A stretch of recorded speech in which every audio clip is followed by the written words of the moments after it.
Okay, so today we're really diving into something fascinating. We've got this collection of sources about a really revered Thai monk, Luang Por Sakorn Manuññō, from Wat Nong Gràp, and specifically we're looking at his sacred objects from around 2552, that's 2009 for us. And the mission really is to get why his amulets, particularly one called the Jao Sua Burapa coin, are just so sought after, and how his spiritual lineage plays into that. Yeah, and what's absolutely central, is how deeply his story connects back to the legend Luang Por Isarigō. Luang Por Sakorn wasn't just a disciple, he was Luang Por Tim's closest one. Started with him when he was just 15. 15, wow. Yeah, and then went through this incredibly intense training. We're talking 4, maybe 5 years. He even secretly copied these ancient palm leaf scriptures just to absorb all that extensive buddhakāmon knowledge. Buddhakāmon, that's the ancient spiritual wisdom, right? The incantations needed for making these objects powerful.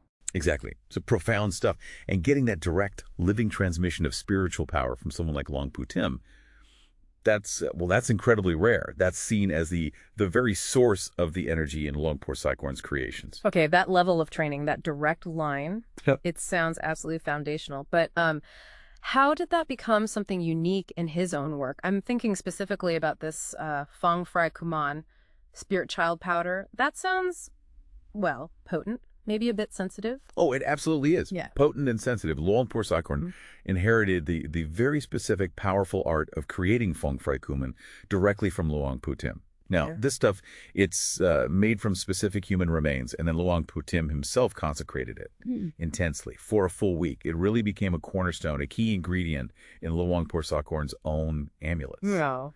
But he was also crystal clear about it. He said spirit-related amulets like this are incredibly dangerous. Unless the creator has total discipline control, he famously warned people, don't play with spirits. It wasn't just technique, it was a massive ethical responsibility that came with it. That focus on control, on responsibility, that really stands out. And didn't he also say something about genuine amulets, that they don't lose power, that they're like reminders for doing good, they offer protection, but they're never an excuse for being reckless? Precisely. That was his view. Protection, guidance, but not a free pass for bad behavior. And, there's something his followers often point to regarding his physical body after he passed away. Right, I've heard about that. It's widely noted that his body remains uncorrupted still. And for many devotees, that's seen as, powerful proof of his spiritual purity, his mastery, which in turn kind of reinforces the belief in the power and the deep spiritual connection to the things he created. It's like a tangible sign of his attainment. Okay, so bringing all that tradition and power into focus, let's look at those 2,552 amulets. The Jao Sua Burapa coin you mentioned, it's really famous. What's the story there? Right, the Jao Sua Burapa. The name itself means Eastern Tycoon. Yeah. So its purpose is pretty clear. Promoting wealth, luck, prosperity. They only made 5,000 of these specific copper ones, and each has its own serial number. Okay, limited run. Very. But what really makes them stand out, and this ties right back to Luang Por Sakorn's dedication, is the blessing. He blessed these coins himself, alone, for 9 straight days. 9 days, solitary. 9 consecutive days. Solitary consecration. That is highly unusual. It really sets them apart from, say, similar Jao Sua amulets from other places where you might have large group blessings.